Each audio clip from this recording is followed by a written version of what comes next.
dealing with the remnants of these historic storms. What's left? Storm system number 9. It's been a series of 9 storms, so we're now dealing with the cumulative effect. We have a flood emergency, but in the background, still have components of drought.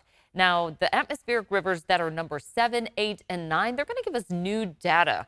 Since we defined atmospheric rivers in the late 90s, we now have what has been 7, 8, and 9 for the first time since the late 90s. Again, giving us new data so forecasting models can improve. There's been a lot of research going on with all the storms that have been moving in. And again, this is the last one that we have in this series. We're going to take a look at that cumulative effect, what the reservoirs look like, what our snowpack looks like, and how much more capacity we have for more rain and snow coming in. The last bands of this storm system number 9 moving onshore. This has a good fetch of moisture in the Pacific. Most of that heading into Southern California, but driven by this low.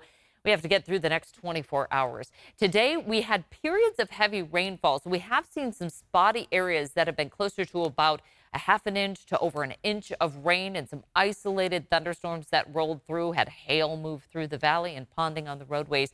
But as far as our monitoring sites, anywhere from a tenth of an inch to about a half an inch of rain. And again, it's still falling, so those numbers are going to go up heading into tonight. And our snow total is also going up. This is from earlier today, about 10 to almost 30 inches of snow falling in about a 24-hour period. So this has been a great snow producer for us, and a colder storm as well. That's the key factor here. We don't have a whole lot of runoff coming in from the higher elevations. This has been snowpack. That's what we want right now. So once that melts off, fills our reservoirs, we can meter it out through the dry part of the year. Rainfall will continue through our morning forecast, and snow periodically for the Sierra. And with all the folks heading down the hill from a 3-day weekend, it is going to be some tough travel near whiteout conditions periodically in the Sierra with major travel delays. And that's just because of the volume of people coming down the hill on that 3-day weekend. This tends to be a pretty big one for ski resorts. So travel highly discouraged, but if you are up in the high country, just take it slow and just be prepared for those travel delays. Our winter storm warning continues in some parts through Tuesday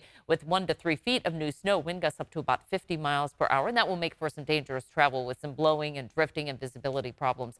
North of I-80, it's a winter weather advisory until 10 o'clock Monday evening, 1 to 5 inches of new snow and travel delays as well. Our snow levels stay pretty firm at about 3,500 to 4,000 feet. So all those chain controls are going to be very low in elevation and very slow going both up and down the hill, no matter where people are traveling, which is nice that we have the low snow because, again, it doesn't lead to a whole lot of runoff. It just makes for some really slow travel in the high country. So total accumulation from this last storm system, what's left of it, about 1 to over 25 inches of snow. Some places will get closer to that 3-foot total accumulation. For valley rainfall, about a half an inch to over an inch of rain. And we'll see pretty much the same for much of the foothills, as that system is generally favoring areas just south of the Sacramento Valley. So flooded roadways still a possibility. We have been covering time and time again some of the heavy ponding on the roadways, and then some of the outflow that has been moving into country roads. But not only that, some of the main thoroughfares that have been seeing some rises on the creeks and streams and the rivers, which are flowing over some of those bigger roadways. We've got the moderate to heavy rain and snow, gusty winds primarily tomorrow morning. Things start to quiet down for the evening, and that leads us to a dry Tuesday. Wednesday, light to moderate rain and snow showers. We're not expecting a huge amount of accumulation from that, but it just kind of keeps that train of precipitation going. Thursday through Saturday, we dry out, but it's back to the patchy fog, which is pretty typical, especially after a bigger rain event like what we've been seeing over the past several weeks here. So as far as our average rainfall, this is the month to do it into February. And then we really start to see that average rainfall fall off. So whatever we can get right now will be in the bank for us to use by the time we get to the dry season, which happens pretty quickly here. By May, things really start to dry out.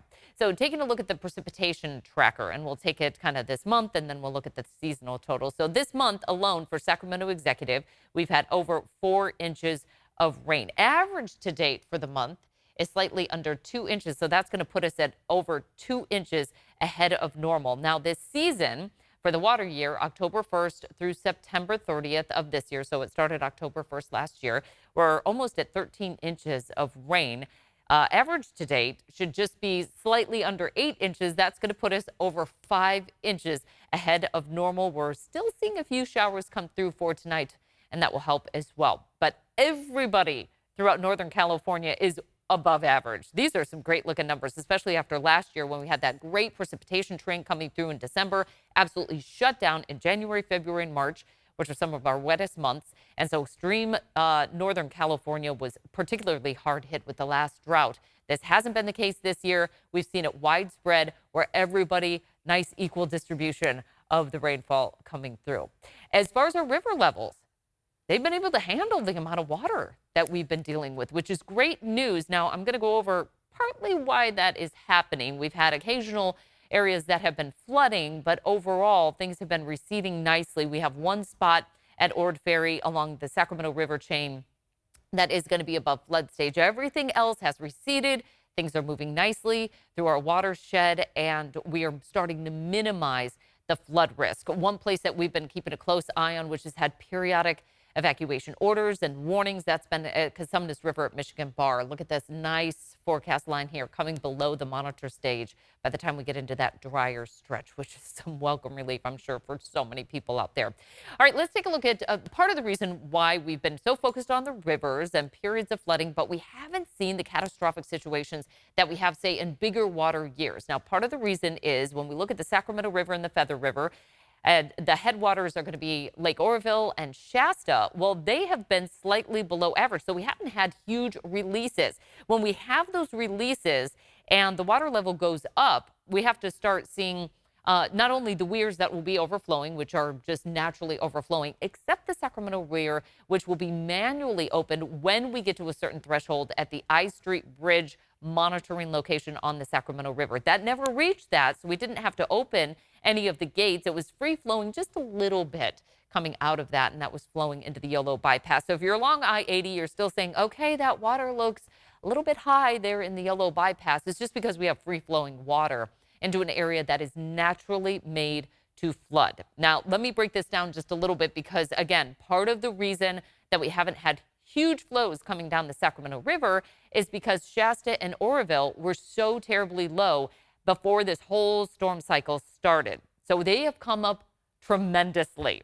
We're going to show, just kind of zoom in a little bit more on each of these, but just looking at the raw numbers here, Shasta right now 49% full. It's at 80% historical average, 54 for Oroville, 99 of historical average. Folsom, we're over 100% of historical averages. And then when we take it a little bit farther to the south, we've got New Melones at 64% of historical average, Don Pedro over 100%, and San Luis is at 63%. So I want to look at our largest reservoir, that's Shasta. You can see it's come up nicely here. Here's our average right here in kind of the teal color. There's the capacity. We're far from capacity, and that is key because we want the snow melt to fill that reservoir. We don't want to have to release too much right now. And same goes for Oroville. You can see we're far from capacity here. And also in the teal, we're right at and slightly above average right there. One of the key factors in the differences was in 2017. That's when we had that spillway incident where it was cracked and we had to stop releases and it started to fill up too much. And then we had a whole different set of problems there when that spillway incident happened. Now, Folsom's a little different. It's way smaller for one. So it's going to fill up faster, and it filled up way beyond what we really could hold based on the U.S. Army Corps of Engineer manuals for flood control. So they did have to do some releases. You can see how that came down, and now it's starting to fill up again. So they'll be able to hopefully hold a little bit more water in and reduce some of the outflows that are coming out of there because it's far from capacity. But again, the key factor here is we have to leave enough space for the snow melt. And there is a lot of snow to melt. Right now, we're over 200%, in some places almost 300% of average. And when we look at that April 1st number, that's typically the point where we don't really see accumulated snow in the Sierra anymore. We start to see more of that melting down the hill. We are basically where we need to be for the entire season. We've already maxed out in some areas. For the Southern Sierra, we're at 138% of that April 1st average. That puts our statewide average over 100%, and the average to date at 204%.